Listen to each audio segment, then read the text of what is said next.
All right, we are now live again. This is the Global Empowerment Team, and we are back at you and providing more value. And today we have another special guest, and we're going to speak to what's actually going on right now. We're going to speak to some more application points that we could put right in play right now, and also moving into the future. So before we get to that, I just wanted to introduce my co-host and my partner, Khalil Macklin. How you doing today, sir? I love how you say it, man. I'm doing good. I just got through eating some cheddar popcorn, man. So I ate it right up until we started. I'm ready to. I've got a belly full of cheddar popcorn and juice. It's a beautiful Sunday. I'm excited about our guest because I've known her for over 20 years, which is half of my life. So I'm doing well, Benny. I hope you're doing well. And Kristen, how are you doing? Doing great. Great. Yeah. Kristen, we just want to thank you before we give a formal introduction of you. I just want to thank you again for making time for us today and adding value to our show. And looking forward to hearing everything you want to share with us today. Absolutely. Yeah. I'm delighted to be here. I've known Khalil, like I said, or he said too, both of us for half of our lives. So it's pretty exciting. And I think this whole happened like last weekend. I saw you with your kids and you were like, I'm doing a podcast. I said, I'm doing a podcast. Let's be guests. I need to get you a guest on my podcast. I need to have you as a guest on my podcast. Yeah. The thing is, for what Kristen does, and as people know about what Benny and I are trying to do is, we're trying to educate and empower our community. And that spans from, I'm a kid who grew up in Oakland and moved to Concord, went to school in Sacramento, now reside in Fairfield. So that's Sacramento County, Alameda County, Contra Costa County, Solano County. Benny, the same thing. He's got ties in San Francisco, which is a whole nother county added to it. Grew up in Vallejo. So down in LA as well. So our community is all of that. And we want to make sure that we bring a certain level of education to our community that spans around things that are applicable, whether it's education, whether it's finances, generational wealth and building, getting careers instead of jobs, all these different things. So I want to give you your proper introduction so we can jump into what you do and how beneficial you can be.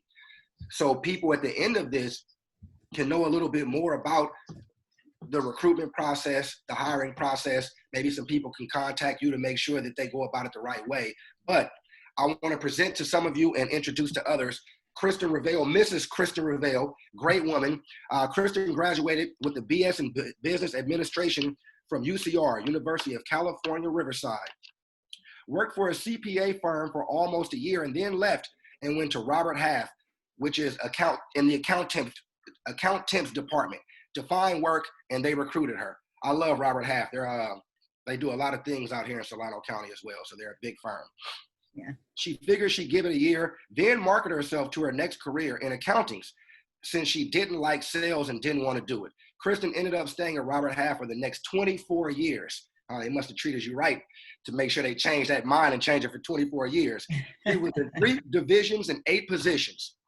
The 3 divisions were account tips, which does temporary placement in accounting and finance, Robert Half Finance and Accounting, which does full-time placement, and strategic accounts, which handles large companies across the country. Due to COVID, she got caught between 2 divisions and was laid off on March 31st. When her husband, after 17 years at Enterprise Rent-A-Car, was then laid off on April 30th. Due to her family circumstances, she started her own company doing recruitment in C-level, accounting and finance, operations, project management, and IT.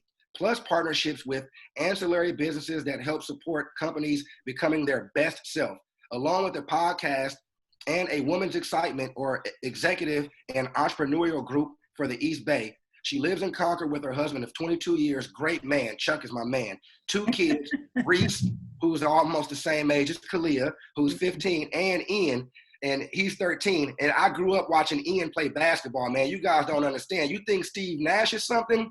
Her son, Ian, man, he is amazing at basketball, but then he took up bikes and skateboards, and now he's better than Dave Mirra and Tony Hawk. So he's that little stud right there. In Kristen's spare time, she's training for triathlons, hiking, backpacking, competing and teaching wake surfing, and even put the only wake surf clinic in California in 2019 at Lake Berryessa. Her goal is for her company's focus is on specializing in remote work, balancing work-life integration and remaining the figure of work. So, reimagining the figure of work. I'm sorry about that. The future of work, reimagining the future of how we work. That's Okay. a big interest of mine. Sorry about that typo. Okay, thank you for being on our show. And now I see, after reading that, I knew you did all of those things because I've heard about you doing the competitive surfing and all of that. But now I see where Ian gets his athletic side, because I know Chuck, I don't think I've ever seen Chuck shoot a basketball. I don't know if he does competitive surfing, but I see where Ian gets his balance and his coordination from his mother. Yeah, well, Chuck actually was going to go pro in soccer. I don't know. Okay. Yeah, he did soccer up through college, and then decided he wanted to. He felt like he wanted to have a family, and felt like soccer wouldn't get him there. Which I know he wishes he would have done that. And then Reese, with her synchronized swimming, she's in the pool 20 hours a week. So I don't know. I think she's the real big driver of our sports family here. But she gets it done. Don't leave Reese off the menu. I forget about that. Reese, she does the synchronized swimming, which is super. That means you go down, hold your feet up, and doing all these things, right? That's what that is? Yep, that's it. Holding your breath, and you're never touching the ground. The pool's like 16, 14 feet deep or something. It's pretty impressive. And the Aquanuts in Walnut Creek is amazing. They have a fall show, spring show, and then they go first and second in the country every year. It's impressive. I always thought that was a pretty amazing sport, like water polo. Yeah. You gotta let me know so I can come to one of our next competitions. Let me know. I'll come and okay. If they even have those anymore, but if they do, let me know. I'll come support. I'll send you a video too. It'd be easier right now. Well, great. Yeah. Well, let's dive in, because at the end of your bio, that actually was a great segue into what we want to talk about right now with your background in recruiting. Now, I mean, I want to give you some time also to elaborate on your background with Robert Half and your mindset with obviously deciding to leave Robert Half or not go back to it because of the layoff and start your own business. Mm-hmm.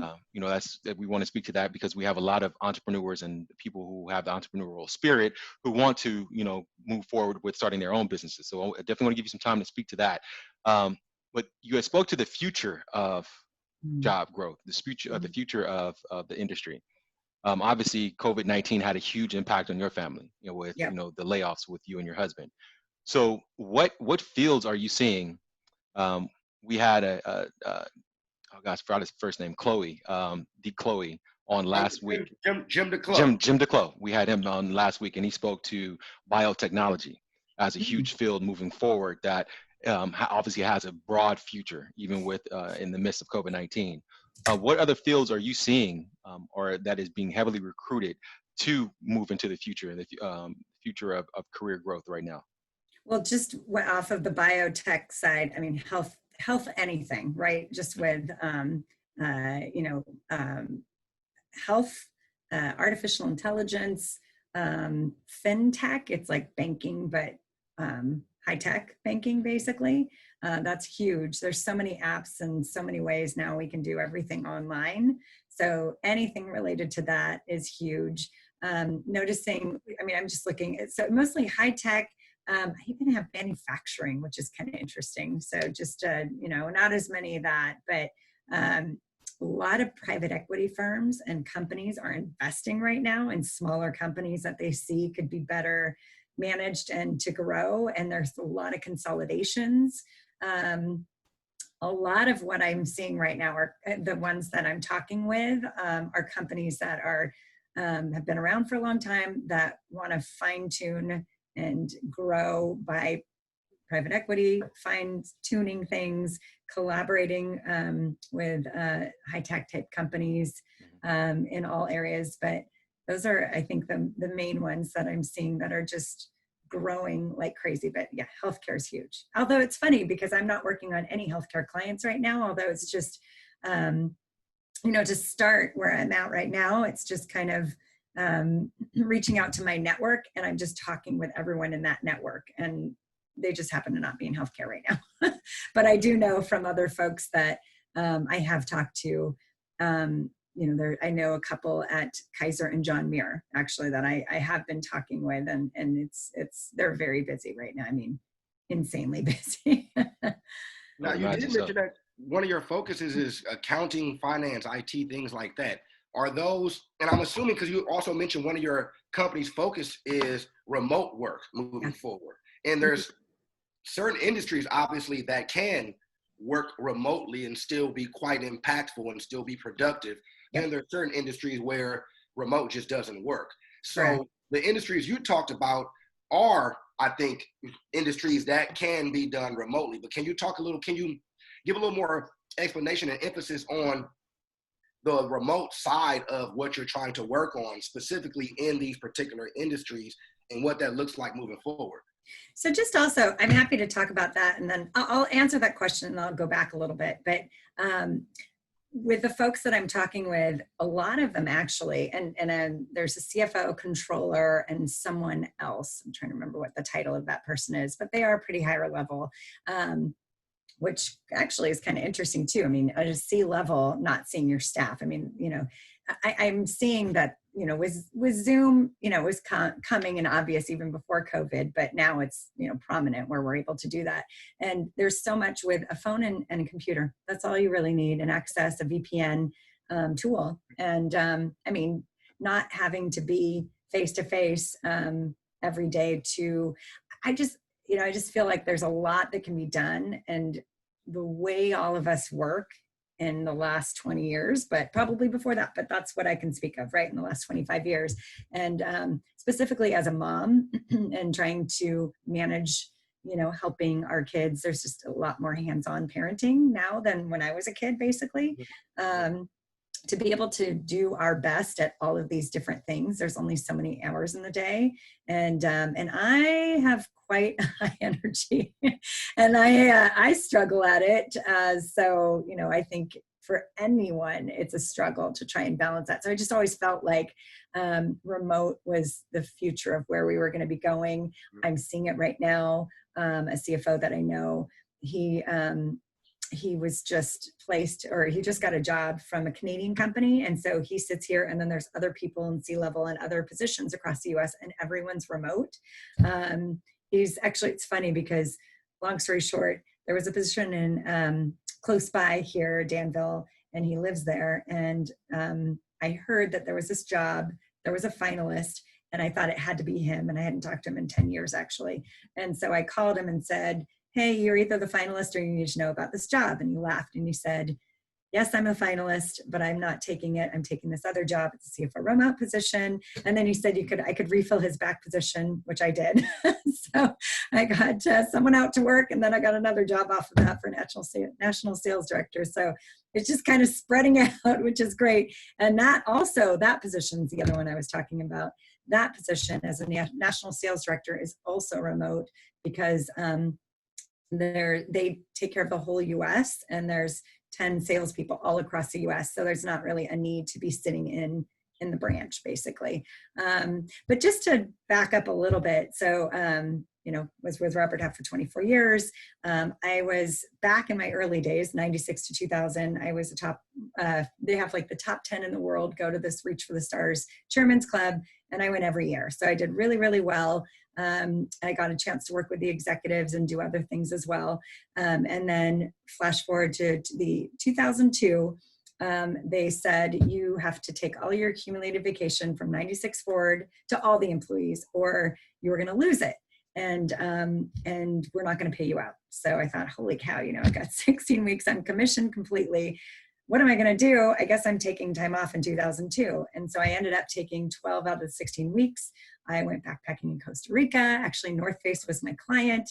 And the controller said, do you have gear? And I said, no. And she said, take me to lunch and I'll take you to the North Face outlet and you can use my discount. So I got 90% off a lifetime supply of North Face stuff, which is awesome. But anyway, I saw, I for that 2002 year, I took 12 weeks, so a quarter, right? 12 weeks off, 3 months off, and I still went top in the world that year. And that's what kind of got me thinking, like, wait a minute, how is that possible? I've been working, I never saw the light of day, and I wanted to have kids, and I thought, how am I going to do this? I can't. I still, my career is too important, but I want to have a family. So when that happened, I was like, okay, well, I guess we got to start having a family. And my daughter Reese was born. And then I challenged management and I said, I was off for a whole quarter in 2002 and I still did really good. Why don't we try and look at, kind of alternate work? And luckily they knew me. They knew my work ethic. So they said, let's try it for a quarter. And so I made sure that was going to work. And it was really successful. And then since my daughter's born, I have never worked full time, but I've always had the same standards, if not more. I have higher standards than the average person anyway. And I was able to do a lot. And then I started taking the month of August off. I'm Swedish, so everyone in Sweden takes July off. And the summer camps for kids in July, and then August was a harder time for me to get camps. And so I figured, why not take off and try that and see if I can work part-time, take off August and still hit all their numbers. And I did. So I just kept thinking, this is, I just kept playing around with schedules and, you don't take off. I didn't take off the whole entire time, of course. I was still making calls, doing things, but, I'd be at a park or I'd be on the road or I'd do something. And, back then our company for the top in the world, they gave us free Blackberries. So I had my free Blackberry that I used to talk because technology wasn't as advanced as it is now. And so that was the first, wow, I think that part-time and remote can work. And I was talking to so many parents and a lot of moms, but even dads that were like, this is so hard. How can I do this? And I can't work at this company, even though I love it, because I need to make my kids a priority. There was someone actually recently I talked with, and she was from one of the big 4 CPA firms, and she was working late at night, and her son came in and just said, can you please just spend some time with me? And that was it. She left the CPA firm and got into a more regular scheduled job so that she could be home for her kids. So I just felt like there was a lot where, I don't know, just over the years that there could be more flexible schedules and ways to parent, and it just wasn't looked at the same way. So this was 2000. So 2005, 6 was when I started thinking about this. And then I actually even found a bill going through Congress called the Balancing Act. And I found that Lynn Woolsey, who is in California and supports the bill. So I even drove up, got the bill, talked to them. And I was trying to make something work with Robert Half, like how we're doing work and what it would look like. And so I had been working on that for years, but fast forward to, that was 10 years of that. I still did staffing. I still did kind of the traditional things. And then I got another role in 2015 where I was a VP of strategic accounts. So I had all the large clients that were headquartered in Northern California and that could see, or that needed staffing across the US, that needed a contract signed, and they wanted one point of contact, which was me. So we did that. And again, I was completely remote since 2015, and I was able to make that work. And I did a couple different roles within that.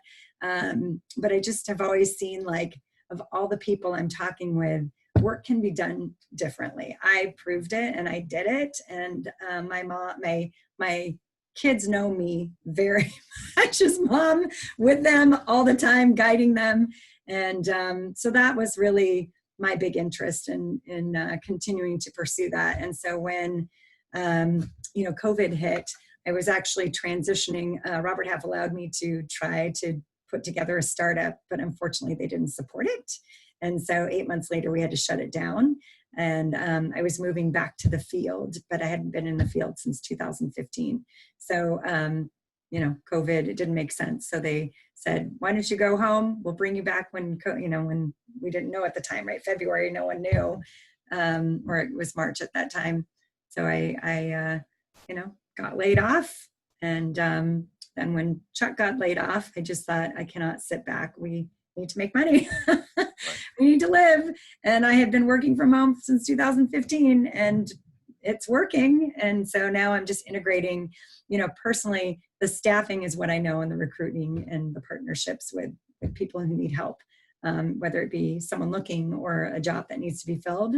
And so that's where I know that's my skill set, and it's working well. But I also like stepping back and saying, why do you need the staffing? What's going on at the company? What's going on in the individual, to really it's a time to reflect. So, the direction of the company, and if you make this person, or if you hire this person, is that really going to get you there, and not just moving so fast? And then also from the candidate, the individual's perspective, are you taking this job because it's how it pays the bills, which I understand, but if you could pick anything, your ideal, what would that look like, and how could we make that happen for you?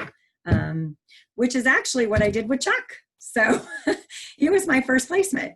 So he was in the car industry. He started a division between car sales and credit unions. And so it was really successful. Had been going for 10 years. And with COVID, they eliminated the whole division.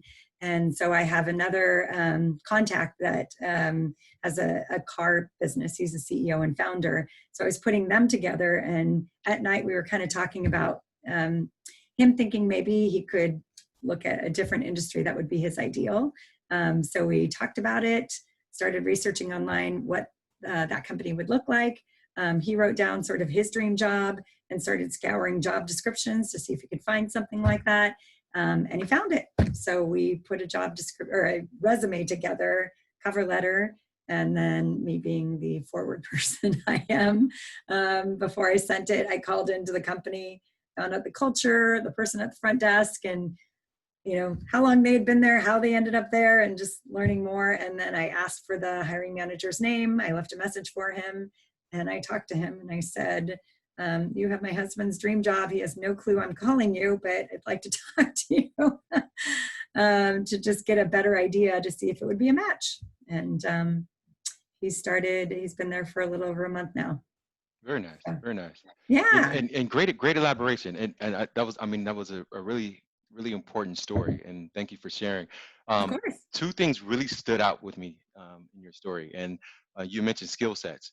And two skill sets that allowed you, that you have, that allowed you to still stay on top with your work-life integration. I like to call it work-life integration, not work-life balance. Yes. Is being purposeful with your time, and also time blocking. Yeah. Those are two essential skill sets that you need to have, Yeah. especially when you have a family or wanting to start a family, and then also have a career, and not just a job, but a career. Yeah. Job's going to automatically have you time blocked. You're going to adhere to what they want time blocked. However, if you have your own career, you're your own business owner, you have to be purposeful with that time blocking, and then also the time that you allot to your business, you have to be purposeful. Yeah. And diligent in that time that you allotted. So with those two skill sets that you have, that really stood out. So those are two skill sets that are mandatory. That's going to allow you to grow. What other skill sets do you see, or what other skill sets would you think that people need to develop moving forward, obviously with the ability to work from home in a lot of these different careers, and also in starting your own business working from home? So the two things that came to mind, and I guess it depends on if you're working from home for a company. Well, actually, maybe it doesn't, but this is the first thought, is working from home with a company or an entrepreneur, right? And I think both, because from an entrepreneur's perspective of starting my own company, it's funny. Robert Half always had a couple different sales sayings, and ABC, always be closing. Right. And then what's closest to the dollar? Is that whatever you're doing, is it closest to the dollar, and just protecting your prime time, but really planning your day. I have a whiteboard right here that it needs to be updated a little bit, but I try to update it very regularly. And I stay really super organized. I've got my little list here. These are all my job orders and color coded with kind of what's going on and where things are at, phone numbers. I just have everything really close and handy to make it as tight as possible to be able to keep on top of it. But there's, and then I'm creating a mission statement, because I feel like sometimes you get pulled so many different directions, where I'm Definitely trying to set up QuickBooks, my back office. I'm using Excel instead, because I'd done all this research and talked to all these people about different applicant tracking systems and all this stuff. And they were like, just do this. And, the insurance, there's just so much, right, that can really pull away from just trying to get the job done, especially if you're new. So just constantly fine tuning, but that applies for even if you're working, and really balancing what's important. Another thing I have right here, it's so funny. This was one picture of my biggest placement at Robert Half before I took off to Costa Rica. Very nice. And it was a $78,000 fee. It says that's right on the top. So I have that as my little, positive remembering, that, well, I know it can be done. I've done it for so many years, but that was just a picture as I was cleaning out stuff in the attic. I found it. I thought, oh, that's kind of fun. But this card also is a quick little reminder to me, and I'll read it. But it was, I have a couple mentors, and I try to keep people that keep me moving forward close to me, and I have weekly calls with them. So that's a big thing. And just even at work too, those ones that keep you on task and project management or whatever you're trying to get done. Coaching. And there's a quote on the top that one of my mentors told me just a couple weeks ago. I actually have a Maui condo I'm trying to rent out long term, and I do other things as well. So I was just like trying to get an air conditioning unit and try, just doing some stuff. And I was like, oh, I'm, working the problem. And, I was trying to, say something. He's like, well, don't ever work out just problems, work opportunities. And he's like, so I wrote that on the top, solve an opportunity, not a problem. Because if you continue to focus on opportunities and solve those, you move ahead a lot farther, right, than the problems. I just really liked that. But then I also kind of put together, like, what's my priority? Because, always be closing what's closest to the dollar. The dollar is, it's work, but my family is my number one priority. So, if my kids run in here, which happens when you're working and you're torn, like, oh, I just need like half an hour more on just this, but it's like, yeah, I know on my deathbed or later on, I will never regret taking any of their, questions or their time. So that's what I have written here is number one, my family and my home is number one. Number two, I'm very big about fitness, health, sleep, me. Because if I don't have those two right, I can't work. Yep. Right. It doesn't matter. So number three is grow my company, and I have podcasts on here too. And then fourth is just everything else. I'm doing my, my other auxiliary things. But I have that there because I started kind of when I was creating a logo, creating my website, creating everything that I'm trying to do at the same time of trying to create my business and giving myself a little leeway. It's sometimes hard, but I just had to, I have my priorities there because I have to check it quite a bit, check myself a lot to make sure that I'm focusing on the right things, because you will always be able to work. You will never have this time back with your kids and family ever.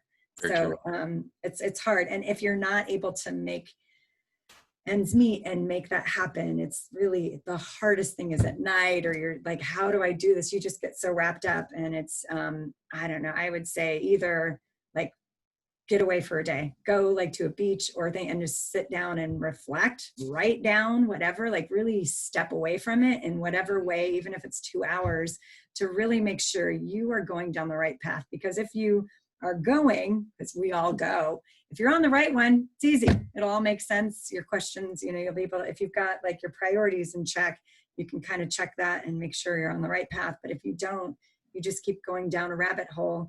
And if it's like paying your bills or doing something like that too, then, you need to start looking at how can you make it all work. Yeah. And, be able to, there's so many ways to make money nowadays. Exactly. Online and with remote work and with artificial intelligence. And it's amazing. It's so cool too. It gets me super excited about the future of work and where we're going, what that looks like. I think people sometimes get scared about all the technology and the AI and what does that mean? We're going to lose our jobs, but we won't. It will only enhance, because computers aren't brains and people and emotions. And there's a lot that we can offer. It's just going to be different. And I think we have the ability to also make more money than we have ever been able to. Yeah. You mentioned a couple of similarities that I didn't know we had. Every time we talk, We have so many similarities. Yeah. Every time you talk, I'm like, oh no. Like, oh my goodness, she's going through the same thing as me, or Yeah. the same thing. But you mentioned about, and I think maybe a lot of entrepreneurs who had careers before they started what they're doing have this same similarity. But when you mentioned the $78,000 placement with Robert Half and the fact that you can do that again, I have that same mindset of knowing. A lot of the times people don't realize when you leave a corporate place, whether it's by laid off or by choice, whatever it is, sometimes you get to a wall that becomes a hurdle that you can't get over. And the laying off becomes the hurdle on the wall that you can't get over. And it takes you taking 2 or 3 steps back to build that momentum up to get over that wall. Yep. So sometimes we have to realize, okay, my finances may not be the same the first year I'm doing my own thing as it was at my 15th year at Robert Half or wherever it is. But I know what I've done, and I've got those constant reminders to know I've done that for them. I can now do it for myself, and you go harder in the paint for your own business and what you believe in a little bit more as well. Yeah. So you have that similarity. Also, I used to take the month of September off at Kaiser. Oh yeah, that's funny. I didn't know that. That was my birthday month on the 1st, and I take the entire month off. But I would still, out of 15 years there, I still got top sales executive for 8 of my 15 years. Yeah. And a lot of those years were towards the latter part of my career when I would take that time off. Yeah. And my point that I'm trying to make is I want you to go through your process of, for me, the time away gave me more perspective. Yep. The time with my family gave me more perspective and gave me more of what my purpose is. Yep. Because you start hanging around with Ian and with Reese. with Reese and with Chuck and the whole family, and you can't help but start having a little bit more sense of what your purpose is. You know what I mean? To where when you come back from that month off, you come back not more purpose, like I don't want to use the same word, more purposeful, but more energy, with more focus. You know what I mean? You go and do a trip in Italy, or you go somewhere and surf for 2-3 weeks, and you just do you, and you work on your spirit and your mind and your emotions, and it makes you come back with a different perspective on your purpose, with a different focus on your purpose. And I just want you to go through what that process does for you, what it did for you, what it continues to do for you when you go there, and how it does rejuvenate you and help you re-energize and come back with a little bit, like I said, not that you lose focus leading up to it, but a lot of the times when I would come back in October, I come back a whole new Khalil with a whole new energy, because that month, not only did the month being off do something for me, but that month around my family did something for me. So if you could touch up on what that does for you, why that is important, why the remote lifestyle will lead to more of that time with your family. Like Benny said, you got to do the time blocking, purposeful time, prioritize all those different things. But I want to know what your process was, or what your process is when you go through that, and why it's important for others maybe to embrace a similar type of work life, not balance, like integration. Like integration, like you said. That's exactly what I think too. It's funny because I used to say work-life balance, like, way early. And then someone said that, and I'm like, oh, it's integration. Definitely. I mean, you balance. Yeah. Okay. But it's just, I can't tell you how many times I'm at an airport leaving. And this was a big thing with Robert Half. We'll see in 2 weeks when I take off, because I'm leaving for a couple weeks, just a couple weeks before the kids start in August. And I would be leaving for vacation, and that's when all business would start to close, all the salaries negotiations, without fail. So then I was like, well, let's have a vacation every time. But I would say even bigger, all of what you said, yes. And I feel definitely rejuvenated. Everyone needs to step back. Just like I was saying, you have to stop and reflect. Journaling is great. I did it for years and years. I haven't recently, but I am getting back into it. Actually, it's funny. I pulled out a journal, and it had, because I've been through 9/11, the .com mortgage crisis, and then this one. And the journal I pulled happened to have the 9/11 and the mortgage crisis, all the big ones, which was kind of interesting to see. And I think there's times where you'll doubt, like, oh, am I doing the right thing, or is this right? And then I happened to see that. And I was like, oh gosh, this is easy compared to what I remember going through when they were babies, you know, or actually, you know, the 9/11, it was before they were born, but the mortgage crisis, you know, my daughter was 04, 07, it was 08. So they were just like, you know, little kids, right? You know, it's really tricky. But I would also say, another thing that I always remembered is from when I learned Robert Half back in the days, they had really great, I mean, it's amazing company, amazing training. And the sales training about picking up the phone, and sometimes we'd have like a mirror, you know, in front, so you'd see like, you know, are you smiling? How do you feel? How are you really coming across? And then also on the other line, I remember, you know, when a client would be, you know, sort of low energy, or you don't know what happened to them. You know, maybe they got in a car accident, maybe it's their kid, it's not. And I know when I did a lot of training, I worked with the executives several times as well and traveled, and I noticed a lot of times they would take it personally, like, oh, they don't want to work with me. And it's like, well, did you ask? And I always would say, you know, ask and say, is this a good time? I just need a couple minutes, and then you can ask in advance. But the reason I'm saying this is taking the time for yourself, whether it be to reflect and make sure you're going down the right path, whether it be, you know, to just rejuvenate. If you are rejuvenated and calling someone, or you've been working forever, you're dying to take time off, and you call someone, what call do you want to take? What call do you want to have? And then also, you can think more clearly. I have so many more ideas that come out when I take time off and I'm just journaling and scribbling down. And then even when I'm driving to work, when I've already taken time off, my brain's clearer. You know, I remember, so I worked in Oakland for most of my career. And then just when Reese was born, then I started coming over to Walnut Creek and Oakland. I do both of them. But I would just start taking different ways to work, just to like, you know, you get in a rut, and that's the hardest thing. You know, when you're a rut, it's almost like what the frog that's in the boiling pot that doesn't know it's boiling. It just kind of, you know, it's sort of, it's too late sort of thing. And I feel like there's so many of us that just gets too comfortable.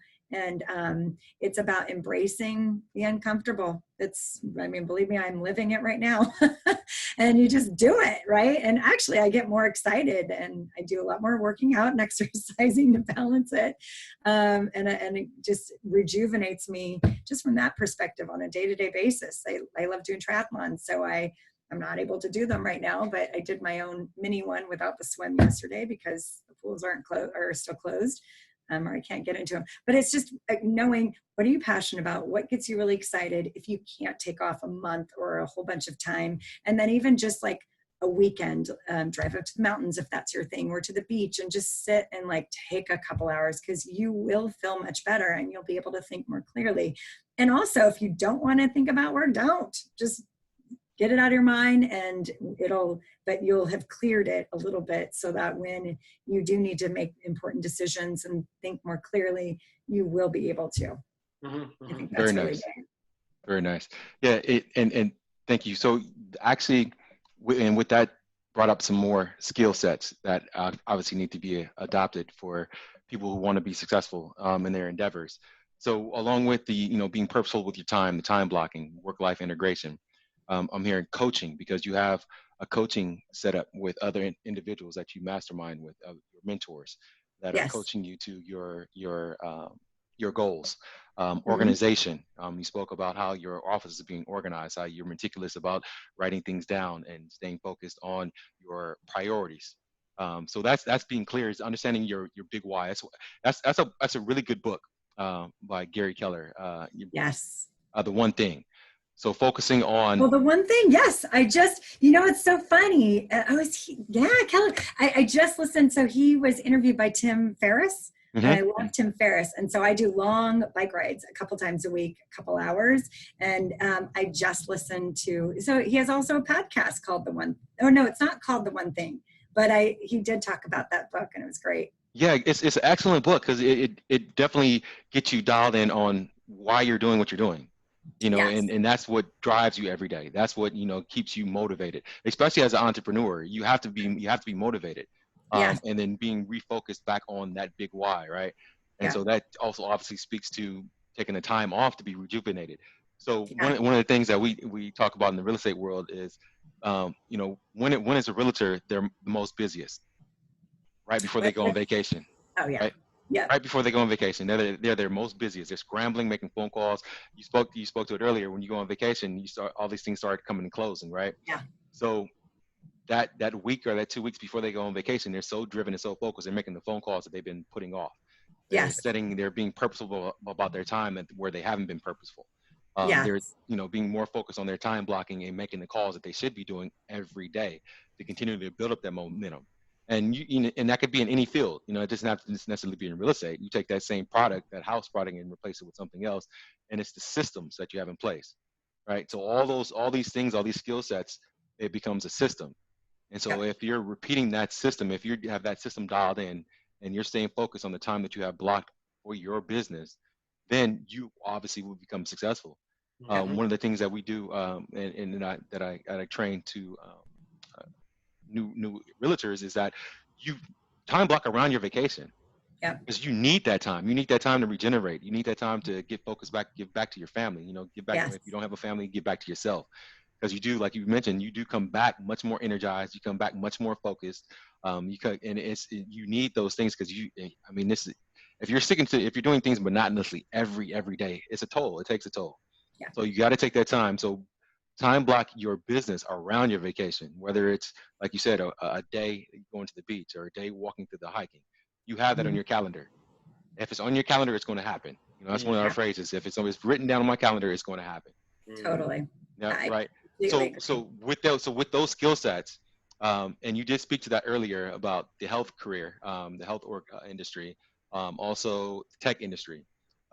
So those are two industries that are obviously gaining momentum and will be obviously strong industries moving forward with COVID-19 or post COVID-19, and obviously being able to work from home. Are there any other industries or any other skill sets that people should start adopting now, excuse me, to where they are relevant and moving into the future? So industries, there's a lot of different industries. I mean, look at Amazon and anything shipping wise, and Instacarts and all of those as well. Real estate, right? I mean, you must be seeing it too. It's off the chart. And anything that trickles down to claims processing, loans, anything related to those kinds of fields as well. I see a huge increase. And I know right before I was leaving Robert Half, I was helping out in both the healthcare and a bank kind of loan processing side, and it was just off the charts. And that was February. I just, my neighbor, they just sold their house and it was not even on the market a week. We'll see that one in the court right next to where your parents live, just see how fast that one goes too.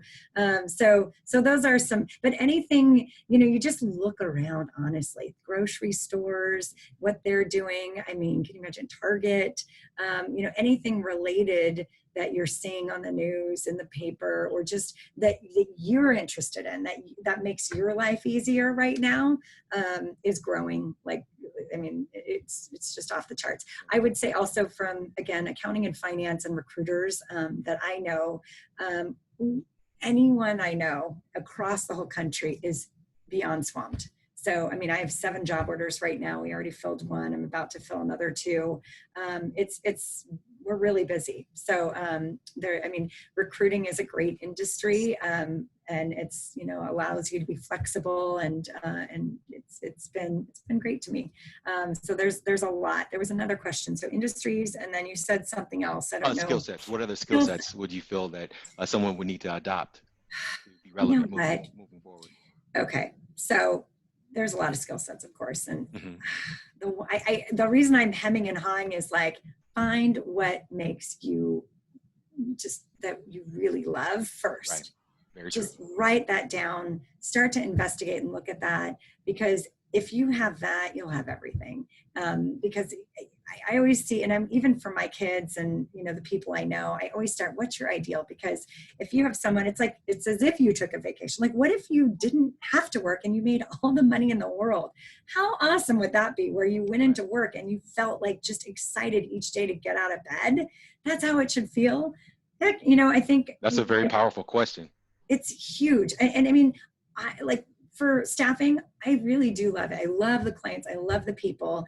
And I love stepping back and doing these other parts of the business in terms of remote work, work-life integration, some other areas I'm working on. There's an author of a book that takes inefficiencies out of companies that I've talked to the couple last years, and I'm partnering with him. I'm partnering with an emotional intelligence company.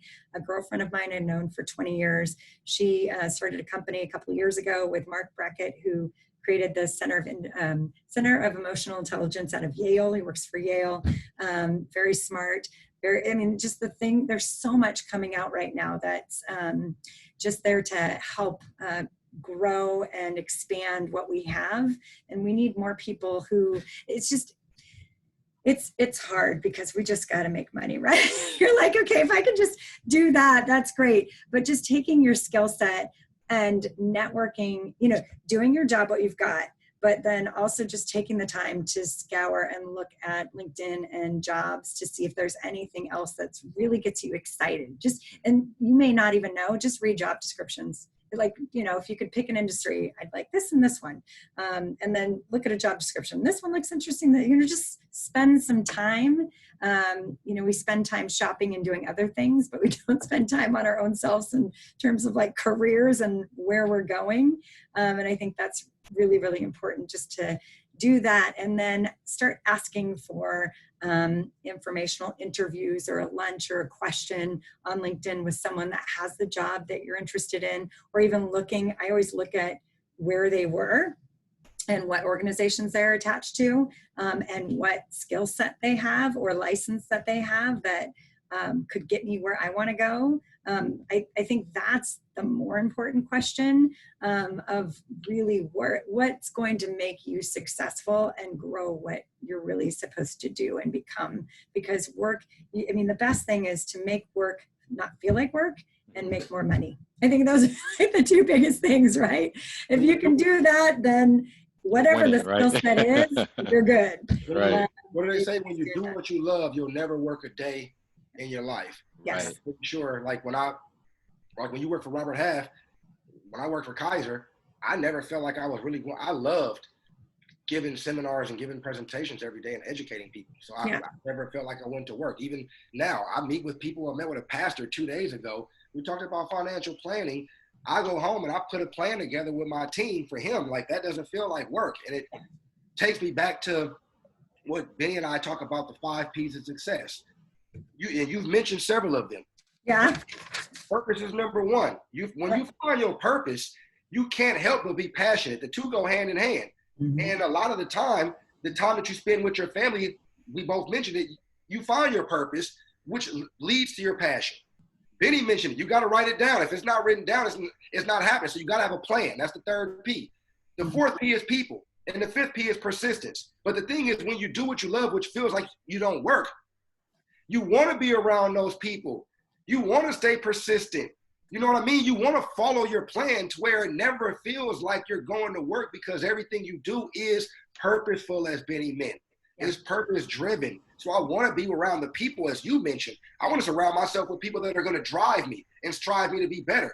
Yeah. For me, I like conversations like this because I'm the dumbest person in this conversation. I love that. I want to be that. I want to surround myself with people who are so much smarter than me and are doing things to help me strive to be what these people are. So I love what we're mentioning in this conversation, because every conversation we have with everyone, Benny can attest, I don't care what walk of life you come from, it comes back to the same principles that we have to have when it comes to life and success. You don't have to be an entrepreneur or start your own business. You can work with somebody and still have that same purpose, but you've got to find it.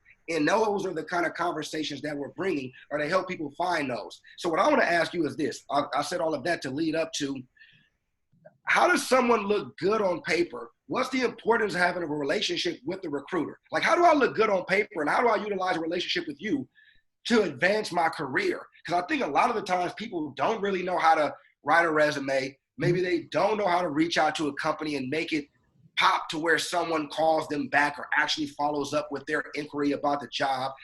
How can someone actually make themselves look good on paper? What are the steps they can take to make themselves more hireable within a career? And what's the importance of taking that information and having it with a relationship with someone like you to help place me in the position that I want to be in to help me meet my 5 pieces of success?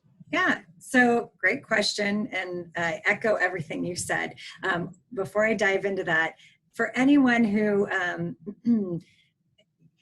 we all go through ups and downs and we have our cycles. So if you're watching this and you're going through down and you're like, yeah, nice, whatever, just it's mentally filed in your brain for another time. But this is about, you're watching this so you want to get better, right? You're here to get better, and listening to podcasts, being involved in these things is a huge start. Also, YouTubing. There's so much. I mean, YouTube is my class. Like I do Stanford To classes university. on YouTube, Harvard, at Yale. Like you can pick all these cool professors, and I go into classes and take them because it's just like, how cool is that, So there's a lot of things, and then but fast forward to like just what you're talking about, resume writing, what to put on there. YouTube it too. There's that if you want to just get a little bit more detail and you're not getting it from what I just say, what I'm about to say too. But there's a lot of resources now on Google and YouTube that you can use. Frankly, for your resume, one of my girlfriends started a company, I don't know, 10, 15 years ago called Tools for Transition. So tools with an S for transition.com, Irene Marshall. And I put her in touch with, or people in touch with her that want to help, fix their resumes. From what I see and what my clients see and ask for, it ideally should be 1 page. No more than 2 if you're C-level. The content of it needs to be direct and to the point.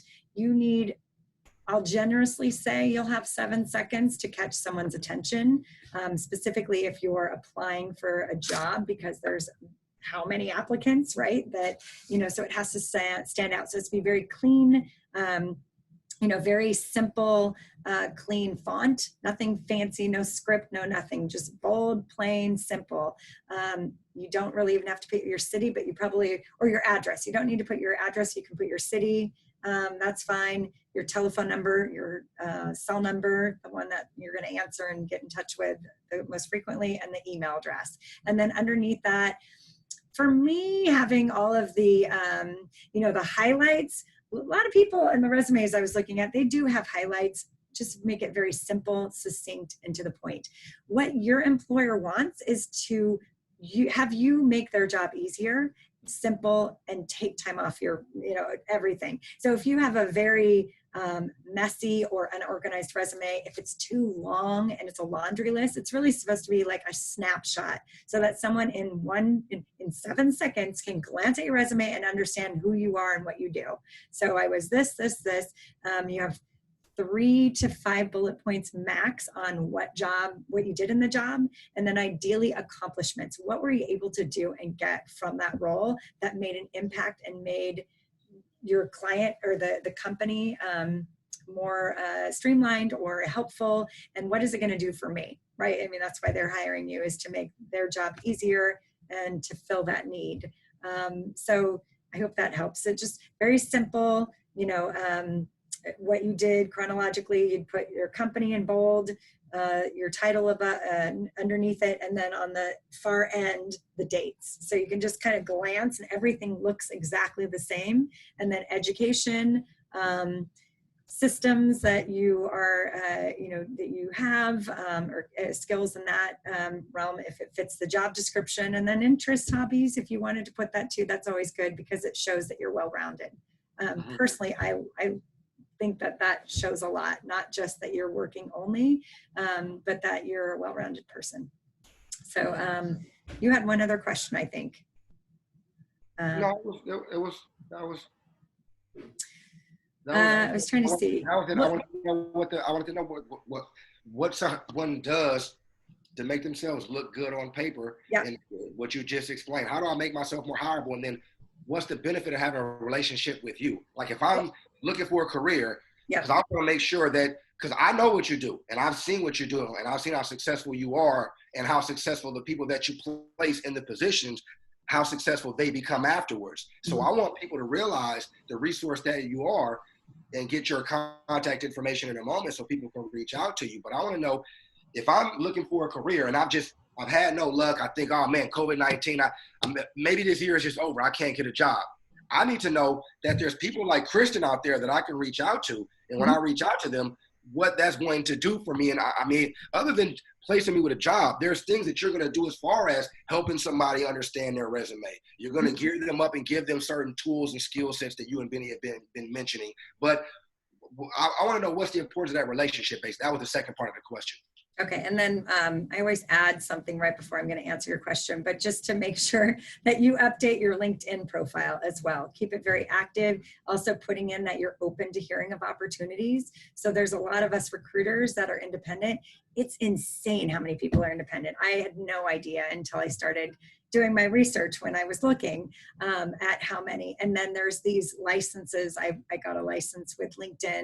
It's called RPS, Recruiter Professional Services, something like that, where I can filter throughout the whole country exactly what I need. I do look at open to other opportunities because most of the jobs that I have I only have. It's not like I'm working against competition. They just know me. Some of them are confidential as well, so I'm not too worried. And then if you put that you're open to other opportunities, your employer won't ever be able to see it. So it is confidential, just to let you know. But having a recruiter that specializes in the areas that you're looking for. So for me, accounting, finance, C-level, operations, project management, and then I'll even do some IT, just, I have some experience a little bit with that too. But having a recruiter who you're tapping into, it's in this huge network.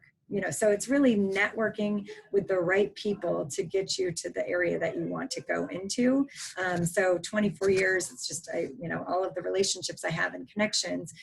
When you're talking to a recruiter, they should be asking and really doing it for your best interest. So I always say, and it's really important, whether the client or the candidate go through me, and if I have their best job, if I have the best job for them, great. But if it's another recruiter who, because I've gotten to know you, fits your ideal and what you're looking for, I'm going to tell you to go over there. And then I'm going to give you tips to try and get that role because I want you to be happy in the long run. Recruiters should never be looking short term. It's about a very long term process and relationship. So, people that I've talked with now, I've talked with for 24 years actually. And they'll call me a lot of times even about other agencies, companies, and other things they're seeing in the marketplace that they just want some coaching. So I do a lot of coaching as well.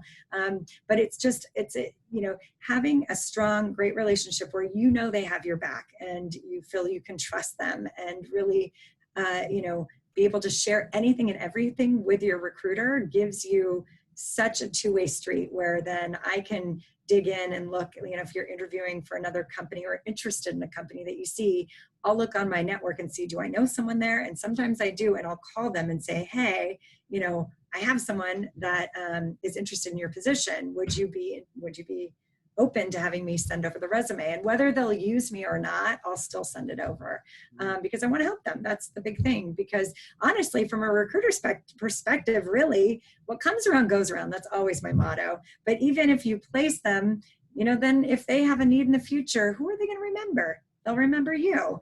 If it makes sense and the company can pay your fee, and great. If they can, yes. If not, it'll all work out. I mean, that's the one thing I've just, goodwill and doing the right thing, it always pays off. So, from a recruiter's perspective, that's the kind of recruiter you want to work with. I've heard lots of others.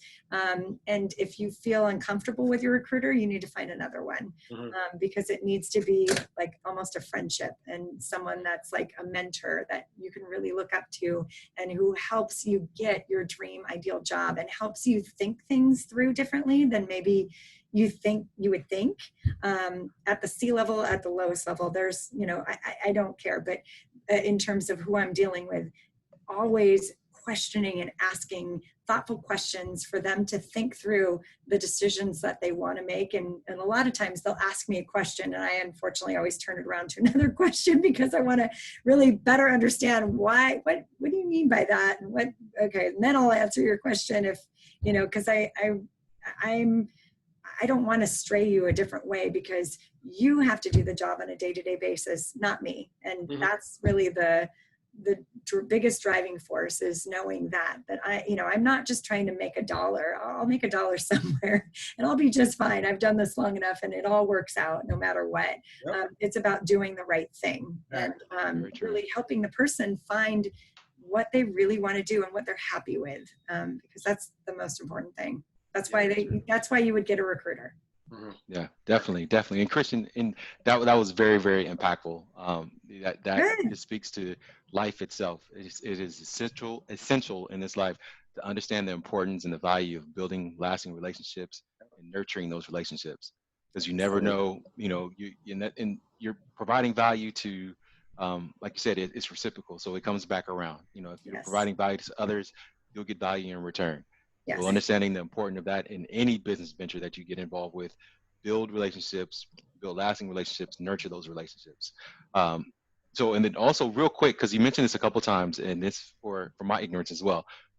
Define what a C-level is. C-level. I was thinking the same thing. C-level. See, I was thinking the same thing. The C-level, like corporate level, was like somebody that's Right, I didn't want to assume anything. But, No. Thank you for saying that. It's so funny because Robert Half, we had so many acronyms like Company In and MS. Get it? I'm with Keller Williams. We have a bunch of them as well. Yeah, and they're like, what's that? C-level is chief whatever, chief officer of some sort, chief people officer, chief marketing officer, CMO.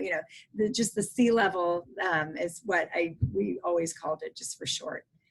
So that executive level, chief CEO, I haven't done as much. I was working on a general manager one, but CFO, CAO, chief accounting officer, chief finance officer. That's kind of what we call C-level. Perfect. Yeah. Well, thank you for that definition. now I'm in the know. No, it's good because it's, again, the acronyms that you're used to, and then you kind of forget to explain it. So thank you. Right. Well, Kristen, again, thank you so much. I just want to I know we've gone over time. This was, such a valuable call, and you provided so much value. And this one, thank you again for making the time for us. I appreciate it when Khalil reached out to you that you were able to make this happen. So I'll let Khalil close up. And thank you for everybody that was able to chime in on Facebook. Thank you for your comments. We're continuing to provide you value and important guests to help put yourself in a better position. So thank you again, everyone, and I'll let Khalil close it out. And Kristen, before we close it out real quick, what is your email address, your LinkedIn, the different ways we can get a hold of you? Because I'm pretty sure what Benny does is he'll put it in the comments so that when people watch it later on, they can still reach out to you, get a hold of you. Anybody watching, you can also reach out to me to get her information. You can reach out to Benny to get Kristen's information. But Kristen, what's your email address? What's the best way to get a hold of you? What are your different web pages or LinkedIn profiles, whatever it is? Yeah, sure.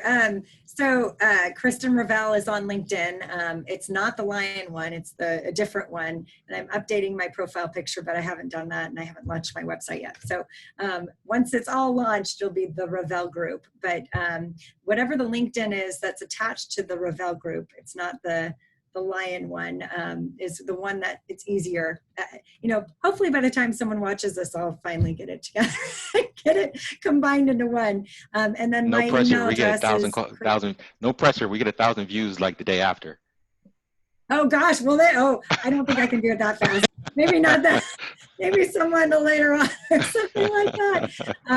But my email address is kristen@therevellgroup.com, and I can spell it out, but it's KRISTEN at the Revell is REV like Victor ELL, and then group GROUP.com. So there's that. And then honestly, you can call me or text me. 925-899-9342 is my cell. And, if it's an area that I'm not able to help in, I'm happy to try and help you in another way as well. Thank you. Thank you for that. Thank you, Benny, for always bringing insightful questions to the group, bringing that beautiful smile, that debonair suave that you bring something to the table. I love it, man. But seriously though, thank you, Kristen. Thank you. It was short notice. I saw you last weekend at my mom's house going swimming.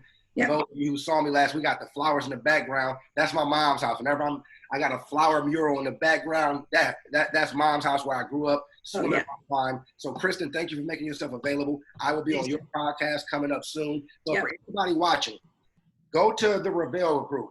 Follow Kristen on her page. She not only does she do what she's doing as far as the recruitment, but she's a fitness guru, okay? She's out there hiking and running. She's got her children doing the same thing. She's in the surf competitions.